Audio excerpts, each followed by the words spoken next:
They've been doing this. Of course, I also did one earlier today. I don't know if you saw that. But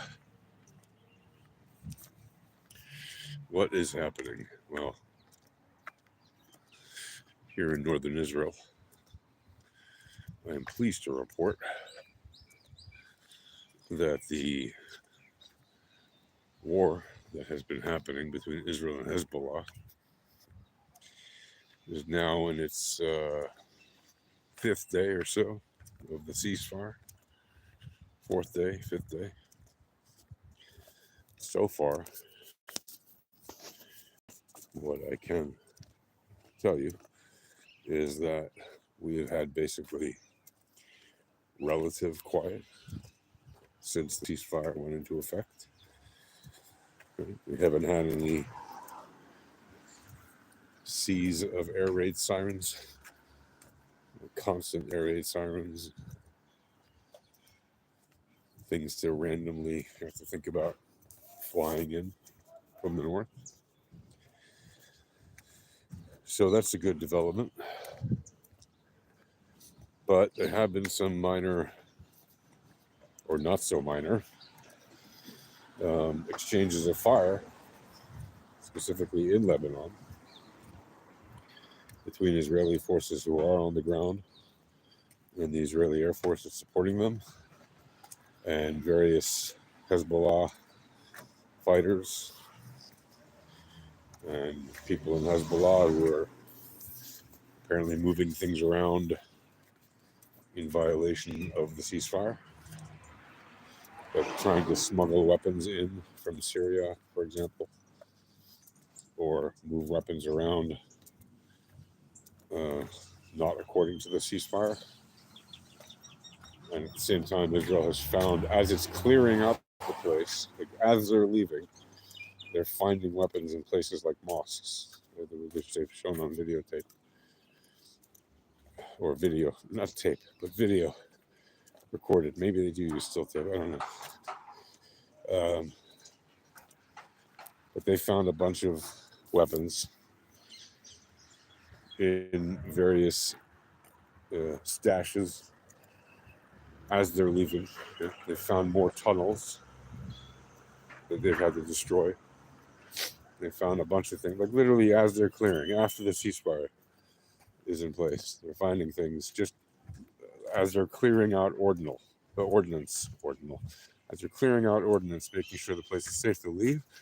They're discovering underground tunnels with huge stashes of weapons. They're basically underground bases. Okay, the tunnels in Lebanon are nothing like the tunnels in Gaza. They're like full-on military bases underground, and the ones in Gaza are pretty much military bases underground too, but they're just a lot smaller and narrower, and usually have,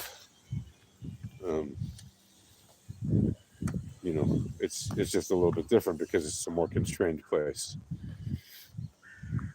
Lebanon, they have more space, and the tunnels are much more significant because they have the freedom of movement, the freedom of import, of construction material and stuff like that, on a much larger scale than they have in Gaza, where for many years Hamas had been blockaded since 2007, and so everything that went in and out of Gaza was either checked by Israel in theory, although not everything was checked, obviously, or it was checked by the Egyptians on the other border, although again, not everything was checked, or it was smuggled in, which is what most things, a lot of stuff went in that was illegal, was smuggled in underground through those tunnels that they've discovered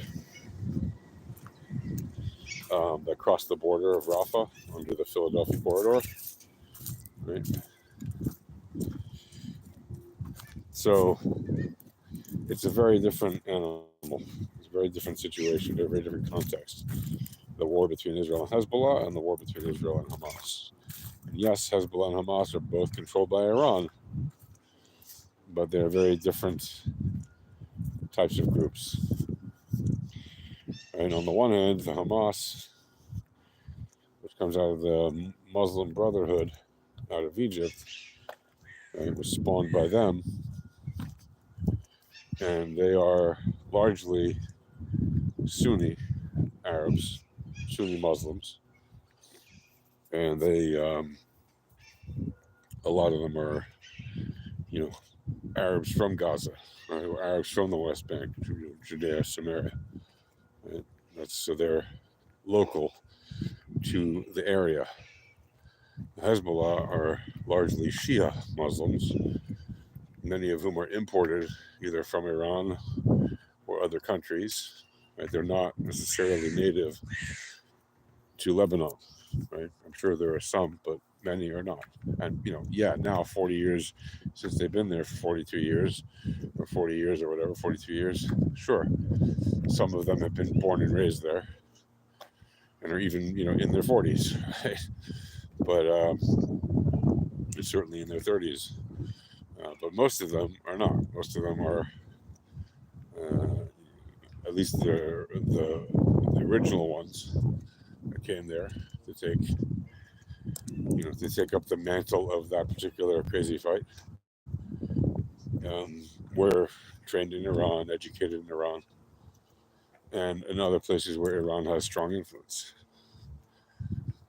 Like I said, yes, of course, by now, the average foot soldier, if you will, that's in Hezbollah in Lebanon, is probably from Lebanon, right? But the leadership has had a different history, because it's an Iranian proxy. But in any case, the good news is, right, for now, that the ceasefire is holding. And what do we want? Right? In Israel, people want peace. We want prosperity. We want peace with our neighbors, first of all.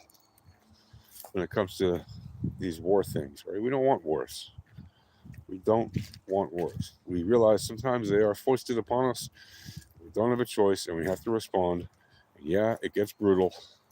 Yeah, it gets ugly. But hey, that's war. That's why we don't want it. Like, we don't want it to get ugly.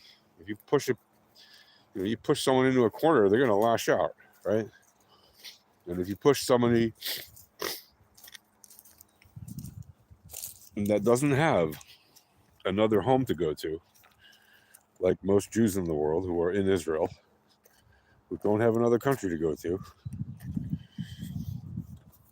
right? Especially if they came from Eastern Europe or North Africa somewhere, some Arab country. They don't have another home to go to. They don't have another country that's going to accept them. Right? People in Israel are in Israel. This is home. Right? There is no other home. Yes, there are people with multiple nationalities and passports, but most don't have that. And most people in Israel are born in Israel at this point. Yes, there's lots of immigrants that have come here and that continue to come here. But there's just about 10 million people here now. Most of them are born here. Meaning this is their home and they don't have another home. And what that means is when you attack a country that doesn't have another home, they're going to fight their hardest to protect it, right? They're going to do everything they can to protect and defend it because that's their only home. This country isn't just going to miraculously save itself. It's the people that are saving the country. Save the country. So when people say, oh, well, the Palestinians are a tiny, Israel is the David. I mean, it's the Goliath and Palestinians are the David. No. Like literally from the Bible, Israel is the David and the Palestinians are the Goliath, right? Even though it's not the same Palestinians. It's the Philistines in the Bible, not Palestinians. Yes, the words have a kind of a connection. The kind of a connection that they have is that the Romans used the word Palestina, right, to make it similar to the Philistines in order to rub salt into the wounds of the Jews after kicking most of the Jews out of the land of Israel some 2,000 years ago, in the year 70.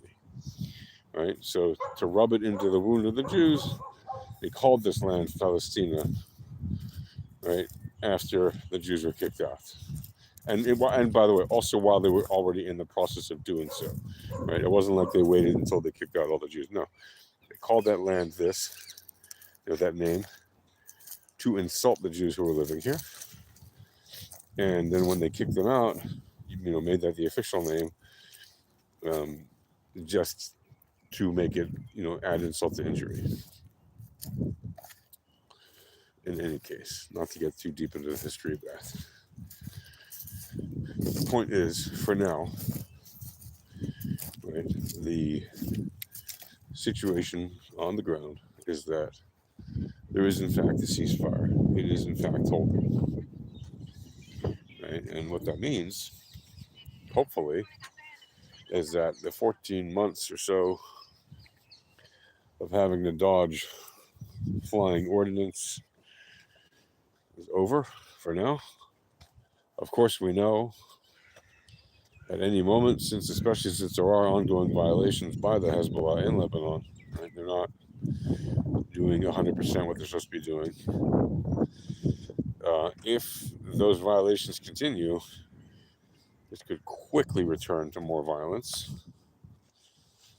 And even if they don't continue, even if they calm down and do what they're supposed to do under the ceasefire agreement, then they could easily just be doing what they did after 2006, had a ceasefire put in place with UN Resolution 1701. They never honored it. They never pulled back north of the Litani River like they were supposed to. Right? All they did was rearm, regroup, recruit, prepare, and get ready for the next, war, which obviously they've had ongoing skirmishes since 2006 with the IDF, but they obviously had, decided to launch a full-out war against Israel as much as they could on October 8th, 2023. So, do I eminently trust that this ceasefire will hold? No, I really don't, at least not yet. Do I think there's a possibility it can hold?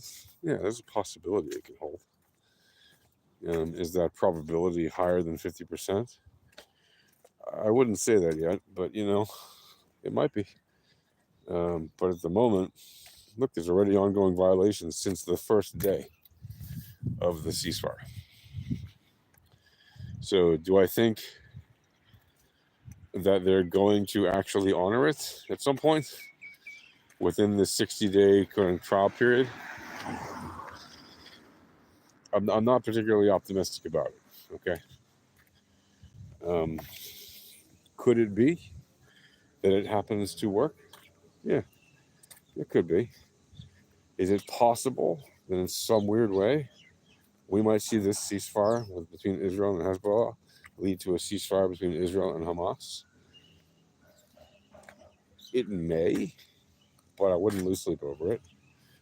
Is it possible that the ceasefire between Israel and Hamas leads eventually to a peace between Israel and Lebanon, and maybe Hezbollah, and maybe Iran?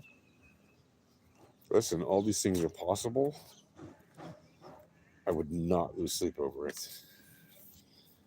I'd very much like it to be that those who have genocidal, bloodlust, psychopathic dreams about killing every Jew and Israeli and destroying Israel would put those dreams aside and bury them forever. But again, I'm not losing sleep over it. Like, they have been on this insane warpath for a long time. And the only reason is because the theocratic dictators that rule them and send them into battle have decided that this is the best way for them to stay in power. Right? They know that if they decidedly change the way they rule, and if they say, okay, we're going to give up power now, the people might be quite mad at them for what they've done for the past 40 something, 50 years, right? And if they decide to change the way they are in power but still stay in power, same thing. People might be very mad at them and might decide to do something to oust them. And go tell a bunch of old men in robes that their way of doing things isn't correct, when that's what they've been doing their whole life, raised on an ideal that says that that is the only way to live. And oh, by the way, they have some nuclear power. Maybe they have weapons, maybe not, but they have nuclear ambitions, nuclear power plants that they're developing. They have some kind of nuclear something, right? And they're holding the strings, so to speak, controlling the West. So, you're controlling the West in terms of like making the West dance its political game. So, do I expect this ceasefire to hold ultimately and lead to peace? Well, we're far from peace, but if the ceasefire can hold for now, yay. It's better than having war in some ways. All right, folks, that's it. Talk to you soon. Happy Sunday.